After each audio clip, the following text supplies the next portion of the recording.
Welcome to the Wholesome Healing Collective. Join us on our podcast for a journey into the hearts of healers from all walks of life, diving deep as we explore meaningful conversations that have the power to inspire, empower, and share life-changing wisdom. Through this community, we hope to create a welcoming environment where our listeners leave feeling nurtured and uplifted. We are so delighted you are here. My name is Alyssa. And I'm Renee. Grab a drink, get cozy, and let's dive in. Hello, and welcome to another episode of the Wholesome Healing Collective. I'm Renee, and Alyssa's here with me. And we have a wonderful topic that we want to dive into with you today. We're calling it Nestling into the Quantum. So we're going to talk about what is the quantum or the quantum field, really what we're talking about, the quantum field that we're nestling into or surrendering into, and some tips on how to feel that connectedness, maybe some tips on surrendering if that is a difficult area for you. And yeah, we'll see where the conversation goes. I love this conversation, and I love that we're having it right after last week's episode where we talked about my program, Quantum Evolution. And people probably were wondering, what does quantum mean? Like, what are you talking about, these quantum leaps and all of that? So I think that this is just a really good way to bring it all together. And we're also experiencing this in our everyday life, this state of surrender that we really need to tap into, especially with the Mercury retrograde. So I think it's just a really great time to talk about it. So I love the topic of the quantum field because I feel like tapping into that connectedness is a little bit of what gave me a taste of it gave me a taste for the continuing to come back to meditation, to coming back to connecting beyond myself or connecting deeper within myself, so that I could uncover what was preventing me from tapping into it more and more. Yes, I love that. That feeling that you get that you're like, ooh, I want to continue to taste that, and I want to come back for that.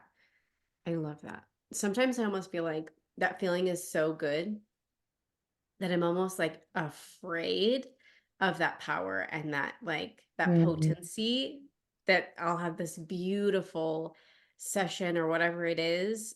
And then it takes me a really long time to even get back there because I don't know why, but it's like, am I Yeah. afraid of that power, of that energy? Yeah. Or you get a taste of it and then you come out of it and it almost feels like the reality you were used to before is a little more difficult to be in because you got a taste of something that felt so good, and then you go into and you don't know yet how to bring that energy into the day to day. So then you go back to the day to day and you're like, oh, Yeah.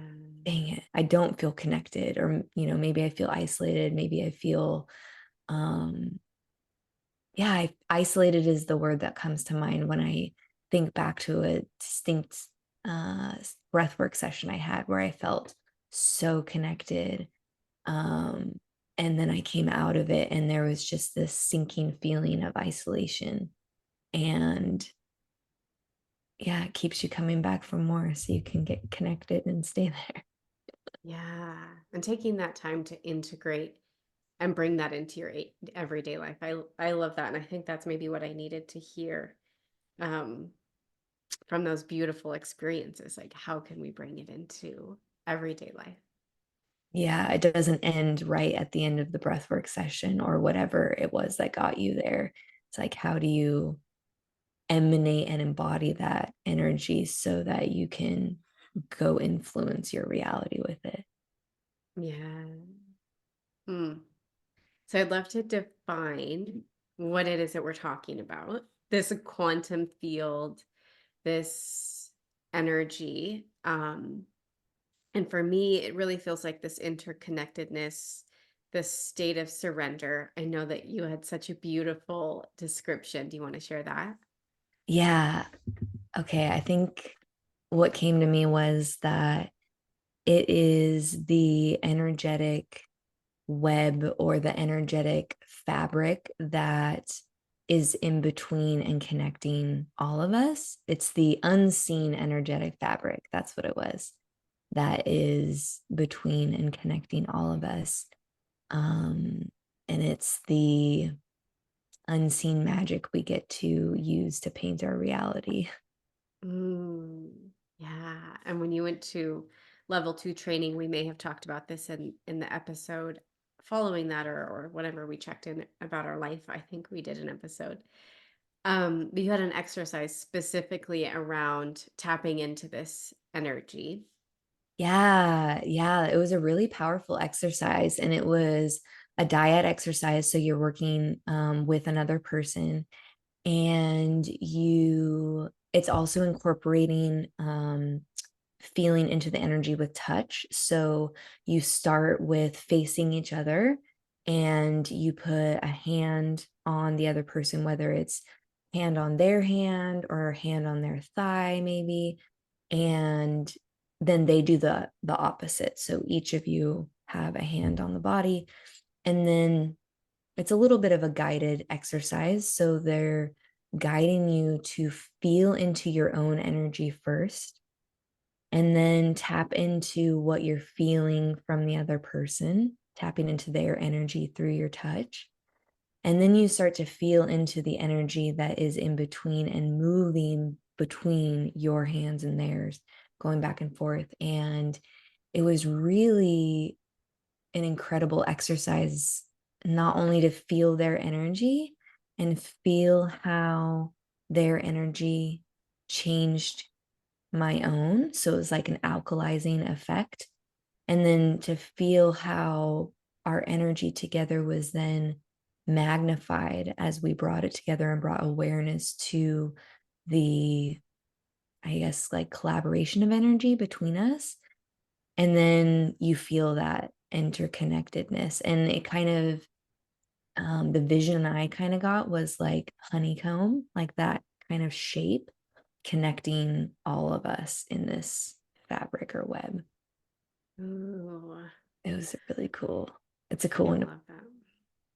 Yeah, that interconnectedness. And for me, I feel like quantum sounds like a really sciencey word, and there is quantum physics, and this may kind of come from that. And it's also at the same time spiritual.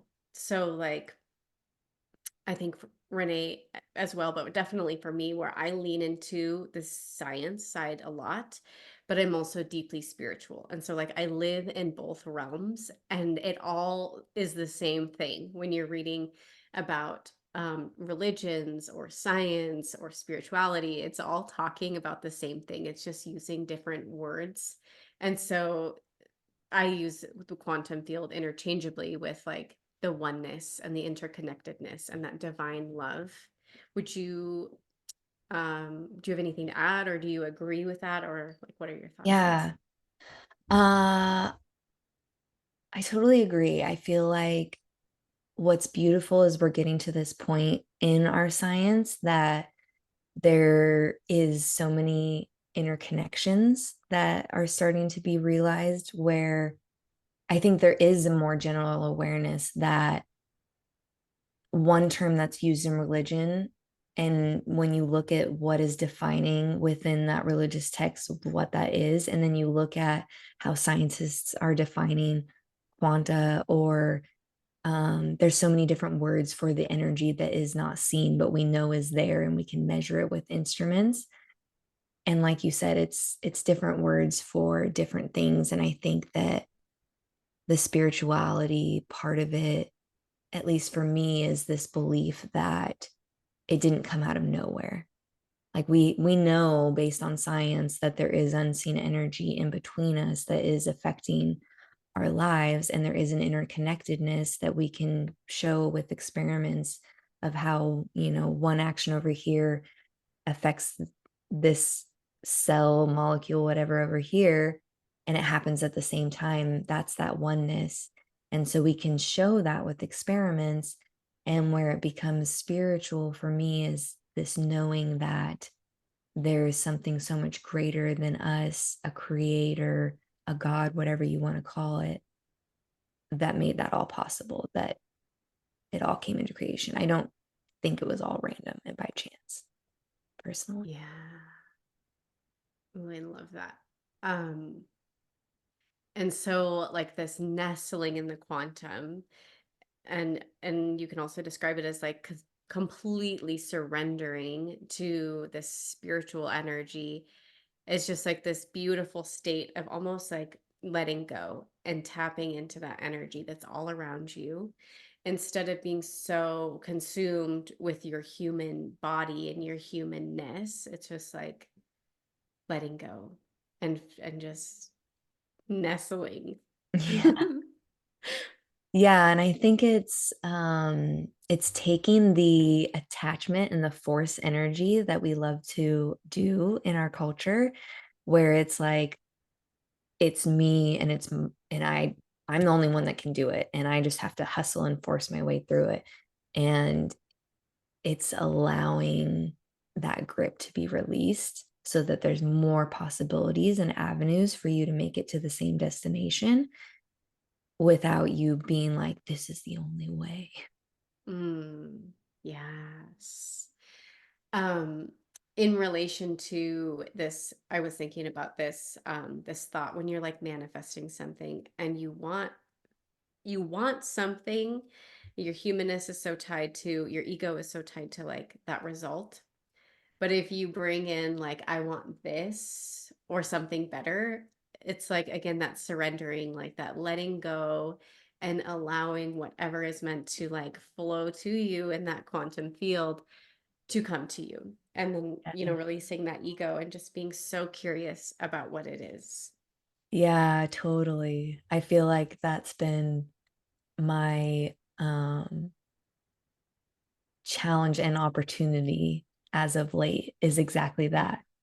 Going through that experience of like, okay, I'm manifesting this, but I want to stay open to other possibilities.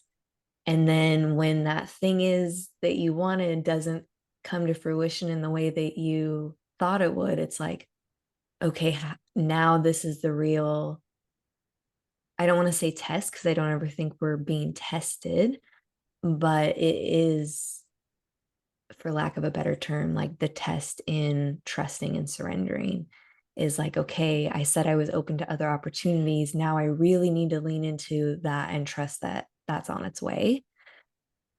And even if there is a contraction, it's like, okay, I'm acknowledging it. How do I now get back out of that contraction and allow myself to be able to receive what's coming?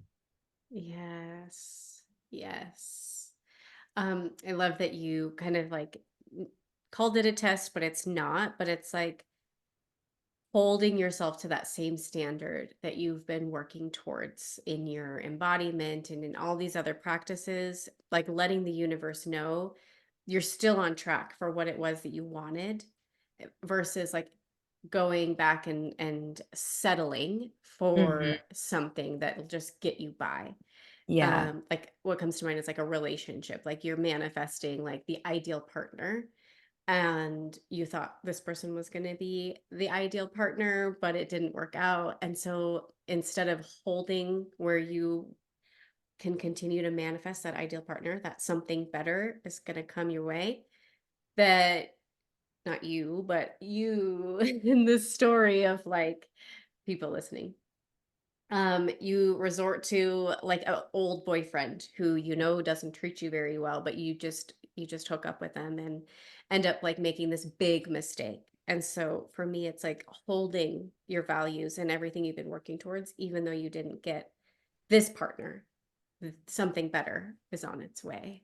And Yeah. it's like surrendering in that quantum field and in that oneness, knowing that you are held by the universe and that everything that you want is on its way to you and it's making its way to you. Yeah.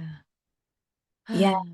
And I think just to piggyback on that, sometimes when we feel like we're being tested, it's really um, the universe providing the opportunity for you to see what you need to process, deal with, Yeah. integrate so that you can release and surrender deeper. Like for me, in my um, opportunity currently, I feel like the opportunity for me that I needed to look at was my own self trust and my own self love and what I needed to release so that I could rest in that deeper because I have to be able to trust myself deeply and love myself deeply to be able to release into that quantum field, release Yeah. into that surrendering.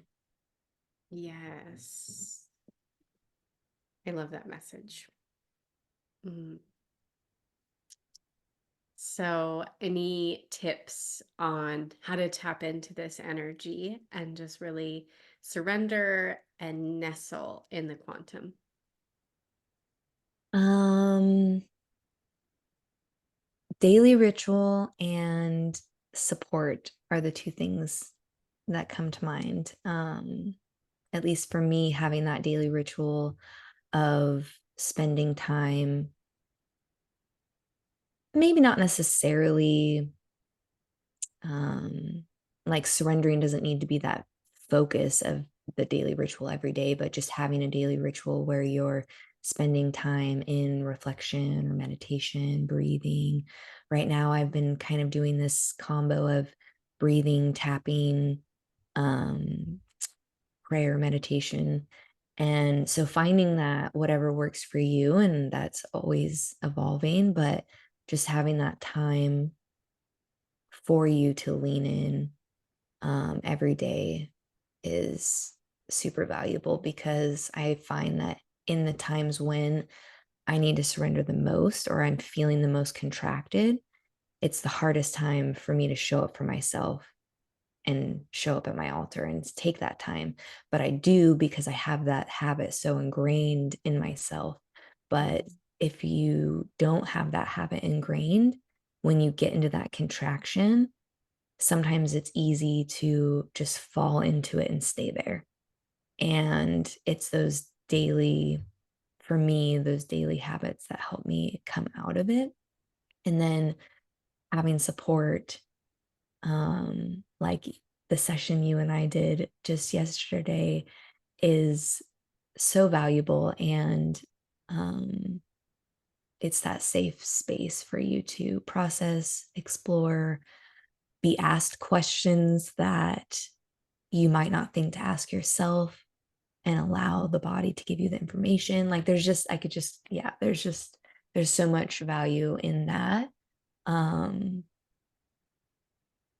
and sometimes it's hard if you don't have, like, if you're just venturing into these topics and you don't necessarily have a tribe where talking about the quantum field is like commonplace, that can maybe feel intimidating because you maybe want to explore, but you don't have someone to explore with. So, in those scenarios, and I would love your opinion on this too, but potentially looking online for those kinds of communities because there's so many um, valuable Facebook groups and opportunities to get plugged in with tribes that would allow you to start having those conversations. Yeah. Yeah. Um, that's where I really was trying to find community was online on Facebook groups when I first started tapping into my spirituality because I didn't think anyone around me was interested or talked the same way. And so when I found you through Pause, I was like, oh my gosh, we can actually have conversations like with a real person. And that's how this podcast was born, was because we just love these conversations and we wanted to share these juicy topics and invite our listeners to feel like they're part of this conversation.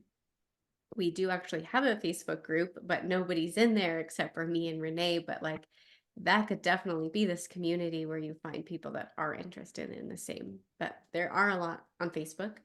Unfortunately, Facebook is full of a lot of like bots or scammer profiles that just comment the weirdest things. So it's really hard to discern which group is going to have like real people in there talking about what it is you want to talk about too.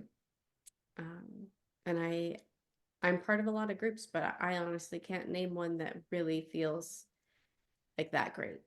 Yeah, it's tough. Maybe that'll Yeah. be our 2024 Yeah, goal, really grow is the growing Facebook that. group. Yeah. I love Yeah. that. Yeah. Yeah. Yeah. Let's do Yeah. it. Yeah. Um, and then back to the ritual. So I love that and everything that you said.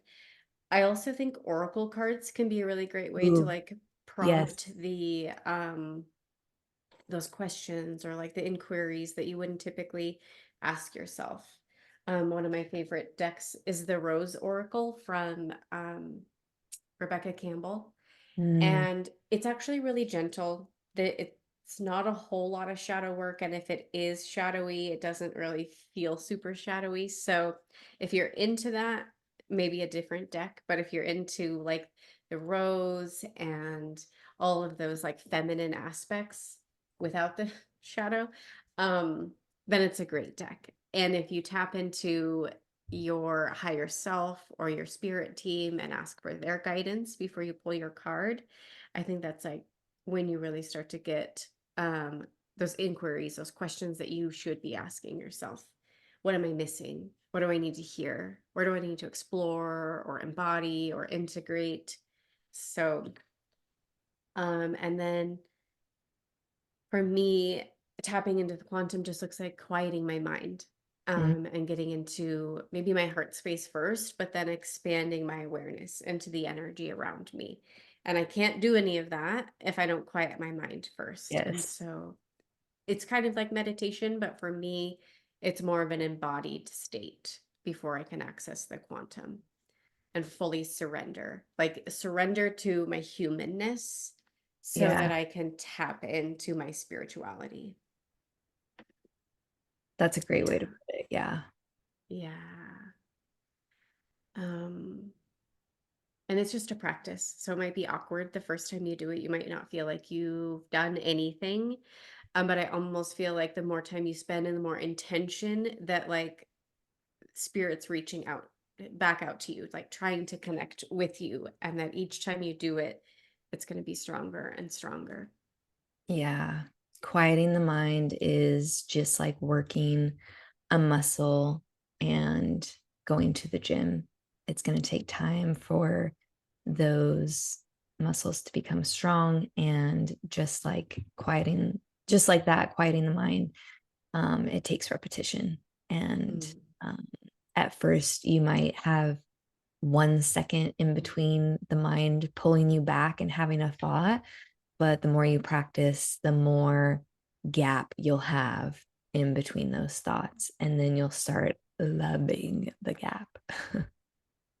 When you quiet the mind and you don't have all these busy thoughts, that's when your intuition can finally reach you. You can start hearing your inner guidance or the guidance from your guides. And it can just be this beautiful state, but you can't hear them or yourself if you're just so busy thinking about, all the anxious thoughts or the to-dos or just focusing on something that is not something you need to focus on. Um, and I think that's like part of it all, like surrendering and like listening to what the body is trying to say or your guides are trying to say. Um, and a conversation I had the other day about this, I feel like there is a large group of people who think if they quiet the mind, then what they're going to hear is Satan talking to them, right? You know what I'm talking about? Yeah. But why can't that voice be God's voice? Do you know why? It's because that group of people is told they cannot speak directly to God. They Mm, have to have a right. mediator. And I'm here to tell you, you can speak directly to God. You can hear directly from God. You can have that relationship. right fucking here. It doesn't have to go through a third party person. Um, and so there's nothing to fear. But you can obviously create a circle of protection, just your intention. And when you're inviting in your guides or your highest self, stating that those those that are here are only interested in your highest good, and just like trusting that intention. It's really all about the intention.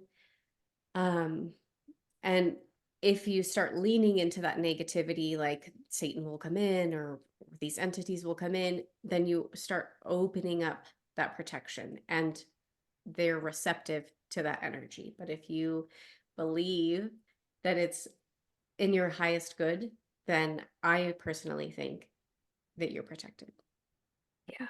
just with your intention. Agreed. Yeah. That was Yeah. a lot. I just like rambled a lot.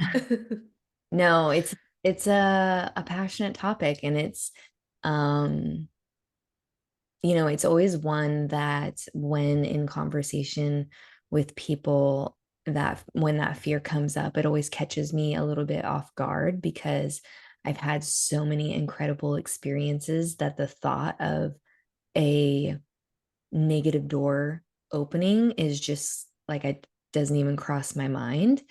Um, because I truly believe that with the right intention, and I believe in the protection of my God, in those scenarios, especially when I call it in.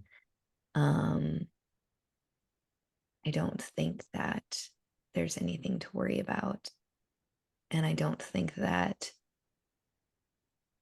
think you'd have to intentionally open a negative door for that to happen.